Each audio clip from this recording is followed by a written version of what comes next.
Wir haben im Alltag eine ganze Menge an Informationen, die wir ablegen. Fotos, vielleicht Voice-Memos, E-Mails, Zitate, die wir irgendwo finden, Webseiten. Und die Sachen alle an einen Ort zu räumen, dass man sie wiederfindet. Dass es also nicht um Suchen geht, sondern um Finden und um Wissen, wo man es ablegt, ist, glaube ich, eine Technik, die jeder von uns gut beherrschen sollte, weil sie einfach ganz viel an Arbeitszeit und an also toten Zeiten einspart.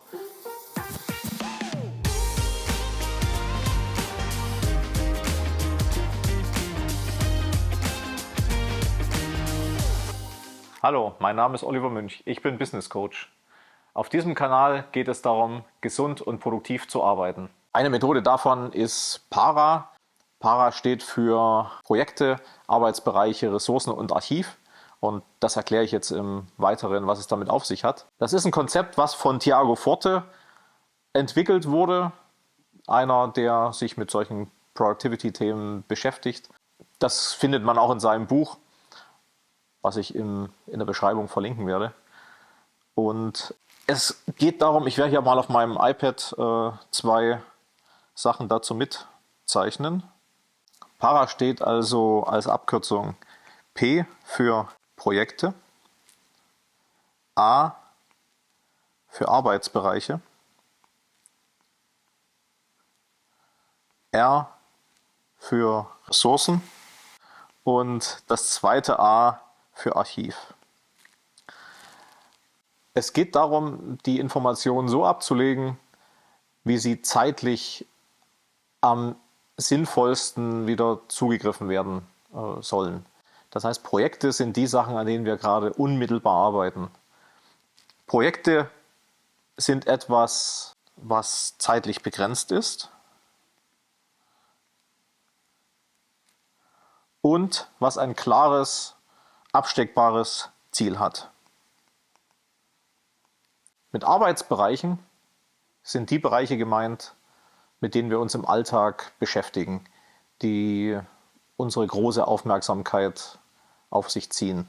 Das sind langfristige Verantwortlichkeiten, also die Bereiche, mit denen wir uns im Alltag beschäftigen. Das sind unsere Finanzen, das ist unsere Gesundheit, das sind vielleicht auch Arbeitsthemen, die wir gerade haben, also wenn wir Marketing brauchen. Diese groben Begrifflichkeiten, wie wir unsere Aufgaben einsortieren können. R, Ressourcen, sind alle Sachen, die nicht unmittelbar zu unseren Arbeitsaufgaben gehören. Das sind Hobbys, das sind aber auch wirklich Informationssammlungen von Dingen, die wir nicht unmittelbar brauchen, also so eine Bildersammlung. Ich habe in meinem Alltag auch immer Projekte, über die man nur informiert wird, Protokolle zum Beispiel dazu abgelegt, also Sachen, mit denen ich nicht arbeite. Unter Archiv lege ich alle die Sachen ab, die gerade nicht relevant sind. Das heißt, das sind Projekte, die abgeschlossen wurden oder Arbeitsbereiche, die für mich nicht mehr relevant sind, weil ich einen neuen Job habe oder auch die gesamte Sammlung von dem, was ich weiß. Das Konzept, was dahinter steckt, heißt so ein bisschen sich ein zweites Gehirn aufbauen. Auch so eine Idee von Tiago Forte, dass ich alle Informationen dann auch auf meinem Gerät, auf dem ich die Informationen ablege, an einer Stelle wiederfinde und deswegen auch nichts lösche, sondern die Sachen ins Archiv verschiebe. Und dieses Archiv ist dann unser großer Wissensspeicher, auf den wir immer zurückgreifen können, wenn wir irgendwelche Informationen wieder brauchen oder vielleicht auch uns inspirieren lassen wollen von Dingen, mit denen wir bisher noch nichts zu tun haben, weil wir aus unserer Informationssammlung da schon ganz gute Anhaltspunkte finden.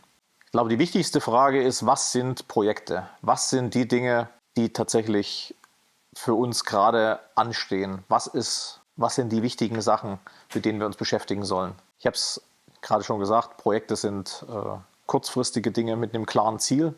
Und Projekte reihen sich meistens in die Arbeitsbereiche ein, die wir ohnehin haben, sind aber die unmittelbaren Ergebnisse, die wir erzielen wollen. Wenn wir einen Arbeitsbereich haben, der Finanzen heißt, kann ein Projekt, was passend dazu ist, sein, innerhalb der nächsten 3 Monate vielleicht 500 € anzusparen. Das wäre also ein konkretes Projekt. Und alle Informationen, die ich dazu brauche, alle Überlegungen, die packe ich in einen entsprechenden Projektordner. Oder eine zweite Idee könnte auch sein, ich habe einen Arbeitsbereich Fitness Und ein konkretes Projekt könnte sein, ich bereite mich darauf vor, einen Marathon mitlaufen zu können.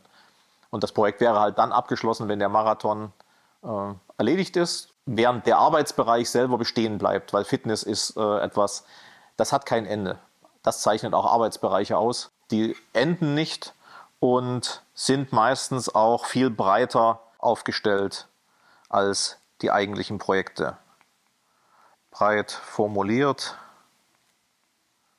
und enden nicht. Nicht enden heißt halt in dem Fall, sie enden nicht, solange solange sie zu meinen aktiven Arbeitsbereichen gehören.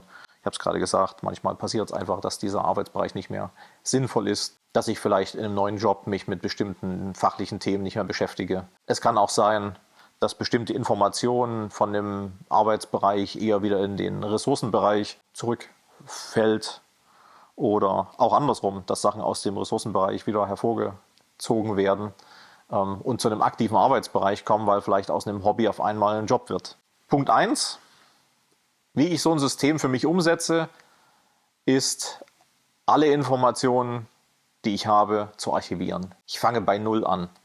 Das gibt ein sehr gutes Gefühl, den Tisch leer räumen und am leeren Tisch anzufangen, nochmal alles neu aufzubauen. Wir werfen nichts weg, alles kommt ins Archiv.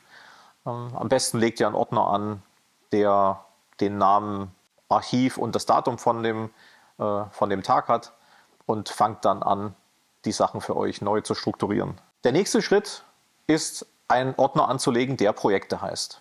Alle weiteren Ordner werden an den Stellen angelegt oder zu dem Zeitpunkt, wo ihr sie braucht. Also wir fangen nicht an, irgendeine sinnlose Struktur aufzubauen, vielleicht sogar noch als unter der Idee, wir wären produktiv, weil wir jetzt Strukturen schaffen, mit denen wir dann produktiv sein können, sondern das Konzept, was dahinter steht, ist, ich fange da an, wo ich gerade bin und ich baue es von da an auf bei Bedarf.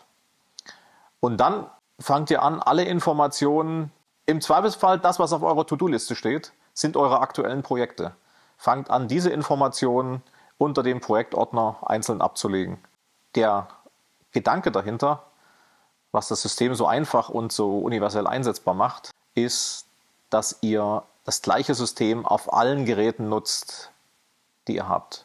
Das heißt, für die E-Mails, für Dateiablage auf dem PC, vielleicht auch für die Dateiablage auf eurem mobilen Gerät, Handy, was weiß ich, für eine Notiz-App, wenn ihr sowas benutzt, alles in der gleichen Struktur.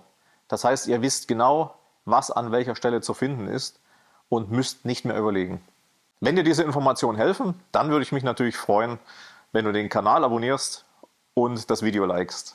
An der Stelle möchte ich einen Cut machen und euch in dem nächsten Video noch erklären, wie ich das System effizient einsetze und auch noch so ein bisschen auf die Tipps und Tricks eingehen und was ich vielleicht beachten kann, wenn ich das umsetzen möchte.